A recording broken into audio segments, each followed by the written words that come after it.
দারুণ লাগছে দি। যাই তাহলে এদিকে দাঁড়াও একটু দাঁড়াও।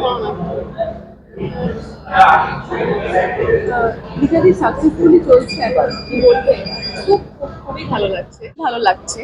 আর আমরা না অ্যাকচুয়ালি মানুষেরা একটু, আমার মনে হয় ভালোবাসার একটু লোভী হই তো, মানে আমাদের অল্প ভালোবাসা পেলে আমাদের ভালো লাগে না, আমাদের মনে হয় যে আমাদের আরেকটু ভালোবাসা দরকার। সো এখন অবধি যা ভালোবাসা পেয়েছি, আমি এক্সপেক্ট করব আমার দর্শকের থেকে যে ওরা একটু আরো বেশি ভালোবাসা পাবে। খুব ভালো, খুবই ভালো নিউ ইয়ার কাটিয়েছি, যখন ছবির এরকম রেসপন্স পাওয়া যায় এবং ছবি এত ভালোবাসা পায়, সো খুবই ভালো। তোমাকে আবার কোথায় দেখা যাবে? আমাকে আবার এখানেই দেখা যাবে। এখানে বলতে কি সিনেমা স্ক্রিনে কি আসছে যদি তুমি কিছু এই মুহূর্তে অ্যানাউন্স করার মতন কিছু নেই, তবে সুন নিশ্চয়ই কিছু একটা বলতে।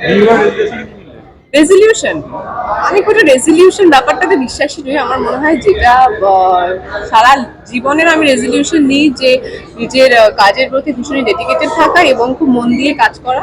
সেই বছরও সেটা একটা, আমি পাহাড়ে একমাত্র ঘুরতে গেলে আমার মনে হয় শীতটা আমি এনজয় করতে পারি, আদারওয়াইজ খুব একটা। যদিও আজকে দেখে আমাকে মনে হচ্ছে না, আমার দেখে মনে হচ্ছে যে আমি খুবই শীত এনজয় করছি, বাট এটা একদমই ঠিক নয়।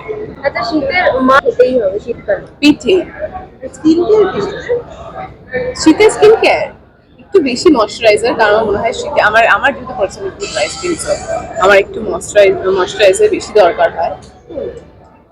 দর্শকদেরকে কি বলবে?